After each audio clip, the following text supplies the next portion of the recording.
আগস্টের ছাত্র জনতার গণ আন্দোলনে প্রাণ হারিয়েছে অনেকেই, যারা দীর্ঘদিন জীবন মরণের সন্ধিক্ষণে চিকিৎসকদের ঐকান্তিক প্রচেষ্টায় জীবনে ফিরেছেন, তাদের পথ চলাটা এখনও শেষ হয়নি। নিউরোসায়েন্স হাসপাতালে চিকিৎসাধীন বেশ কয়েকজন রোগী বেঁচে আছেন, কিন্তু পঙ্গুত্ব মেনে নিয়ে কিভাবে তারা স্বাভাবিক জীবনে ফিরবেন সেই চেষ্টাই করছেন নিউরোসায়েন্স হাসপাতালের চিকিৎসকরা। তাদের সেই পথ চলার খবর জানাচ্ছেন নাজিয়া আফরিন। প্রাণবন্ত উচ্ছল এই তরুণ আজ নিশ্চুপ, বেঁচে উঠবার অদম্য আগ্রহ তার ইশারায় ৫ আগস্টের উত্তাল ছাত্র জনতার গণ অভ্যুত্থানের জোয়ারে দাঁড়িয়েছিলেন রাজপথে। নতুন জীবনের স্বপ্ন পূরণের অভিলাষে এই আন্দোলনের সাথে মিশে গিয়েছিলেন। মাথায় গুলি লাগছে। আমার ওর যে ভাইয়ের ওয়াইফ, উনি আমার বলছিল কাজল সারা জীবন কোমায় থাকবে যদি বেঁচে থাকে। তো আমি তারা তখন একটাই কথা বলছিলাম যে ওরকম কিছু হবে না, আল্লাহ ওর পরিপূর্ণ সুস্থতা দান করবে। এবং আস্তে আস্তে এটা আমার আল্লাহর উপর বিশ্বাস, আর ওর আমি অনেক ভরসা করি, আমি জানি ও ব্যাক করবে। কাজল বেঁচে আছেন, তবে স্বাভাবিক জীবনে ফেরার লড়াইটা এখনো কঠিন, দীর্ঘ।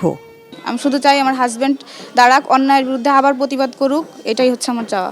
৫ আগস্টের গণ অভ্যুত্থানে সরাসরি মাথায় বুলেট লেগে নিউরোসায়েন্স হাসপাতালে চিকিৎসা নিতে আসা রোগী ৫৫০র বেশি।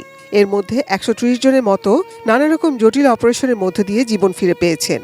হাসপাতালের চিকিৎসক, নার্স সবার ঐকান্তিক প্রচেষ্টায় অনেকেই সুস্থ হয়ে বাড়ি ফিরে গেছেন, অনেকে এখনও জীবন মৃত্যুর সন্ধিক্ষণে। ব্রেকফাস্ট, টিফিন কিংবা স্ন্যাক টাইমে মজাদার আয়োজন মানে অল টাইম ব্রেড। তার বাঁচারই কথা ছিল না, তারপরেও সে অনেক দূর আগে আসছে।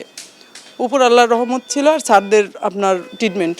সে কর্মজীবনে যতটুকু ছিল এখন সেটাই ফিরবে কিনা সেটা বলা যাচ্ছে না। অনেকে জীবন ফিরে পেলেও স্বাভাবিক জীবনে পরিবারের ভরণ পোষণের দায়িত্ব বহন করার মতো শক্তি ফিরে পাবেন কিনা তা নিয়ে সন্দেহ রয়েছে।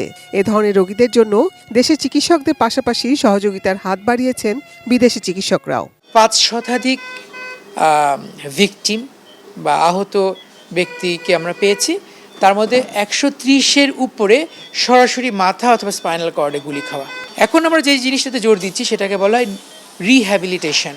স্বাভাবিক জীবনের কাছাকাছি একটা জীবনে ফিরিয়ে আনার যে পরিক্রমা, সেটা আমরা করছি এখন। নিউরোসায়েন্স হাসপাতাল কর্তৃপক্ষ জুলাই আগস্টের গণ অভ্যুত্থানে আহত রোগীদের সেবা দিয়েছেন, তাদের স্বাভাবিক জীবনে ফিরিয়ে দেবার যে জটিল প্রক্রিয়া তাতেও সহায়তা করছে। তো থাইল্যান্ড থেকে একটা টিম এসেছিল, আমরা চেষ্টা করছি পর্যায়ক্রমে একজনকে আজকে আমরা নির্বাচন করেছি, পর্যায়ক্রমে অন্যদেরকেও একটু দেশের বাহিরে আরেকটু উন্নত সেবা দেওয়া যায় কিনা।